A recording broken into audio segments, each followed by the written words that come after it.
గురు పౌర్ణమి సందర్భంగా వికారాబాద్ జిల్లా తాండూరులోని కోకట్ రోడ్ సాయిబాబా దేవాలయంలో సందడి వాతావరణం నెలకొంది. సాయినాథ మహారాజ్ దర్శనార్థం భక్తులు భారీగా తరలివచ్చారు. భక్తులు సామూహికంగా పుష్పాభిషేకం, ప్రత్యేక పూజలు, భజన కార్యక్రమాలు నిర్వహించారు. గురు పౌర్ణమిని పురస్కరించుకొని శ్రీ షిరిడి సాయిబాబా మందిరం కమిటీ ఆధ్వర్యంలో రక్తదాన శిబిరం ఏర్పాటు చేశారు.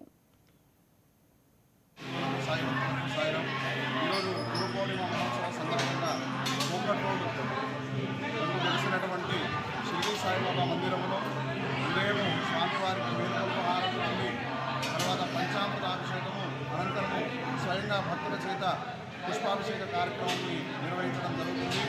ఇప్పుడు సాయి వ్రతాలు కూడా ప్రారంభమవుతున్నాయి. అదేవిధంగా ఉచిత రక్తదాన శిబిర కార్యక్రమము మరియు మహాప్రసాద అన్నదాన సేవా కార్యక్రమం కూడా నిరంతరంగా సాగుతుంది. కాబట్టి భక్తులందరూ కూడా ఈ యొక్క గురు పౌర్ణమి మహోత్సవానికి విచ్చేసి సాయినాథుని అభిషేకం చేసి ఆశీర్వచనాలు తీసుకున్న వారికి